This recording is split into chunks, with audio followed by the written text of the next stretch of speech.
Bonjour à tous et bienvenue pour ce nouvel épisode d'Histoire d'un jour. Aujourd'hui, 23 mars 2020, toujours en quarantaine coronavirus, je vais vous parler du 23 mars 1918, de Paris et de la Grosse Bertha. Alors, si vous n'avez jamais entendu parler de la Grosse Bertha, pas de malentendu. Il ne s'agit pas de ma cousine allemande en surpoids. Non, la Bertha dont nous allons parler est Bertha Krupp. C'est la fille de Friedrich Krupp, le directeur, le dirigeant, propriétaire de l'entreprise qui porte son nom, qui est le principal fabricant de canons allemand à l'époque.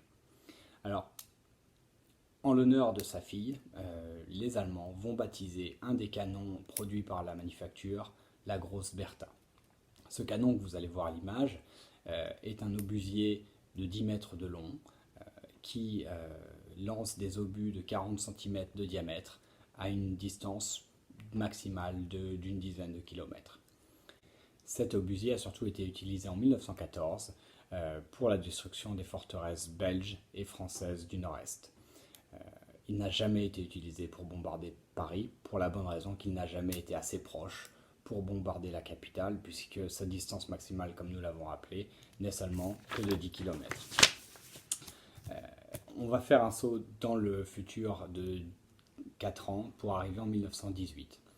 Les Russes sont hors jeu, les Américains sont entrés dans la partie et les Allemands essayent de reprendre l'initiative avant que le nombre de troupes américaines ne devienne trop importante en France. Le 21 mars 1918, les Allemands vont donc lancer en Picardie leur offensive de printemps pour reprendre l'avantage. Parallèlement à cette offensive, les Allemands vont essayer de démoraliser l'opinion publique française et parisienne avec une nouvelle arme. Cette nouvelle arme, qu'ils ont surnommée le canon parisien, est un canon de 35 mètres de long qui tire des obus à plus de 40 km de hauteur et à plus de 120 km de distance. C'est ce canon que les Français vont appeler la Grosse Bertha, certainement à cause d'un quiproquo, d'un malentendu linguistique. Les Allemands vont placer ces canons dans des bois au nord-est de Paris, à une distance de 120 km, qui va leur permettre de bombarder la capitale parisienne, faisant des dégâts matériels et physiques. Toutefois, ce canon n'aura qu'un impact limité dans le cours de la guerre, pour une simple et bonne raison, c'est qu'il ne peut tirer que 65 obus. Au bout de 65 obus, il doit revenir à l'usine pour être entretenu. Donc, vu la taille du canon, vous imaginez bien que c'est assez compliqué.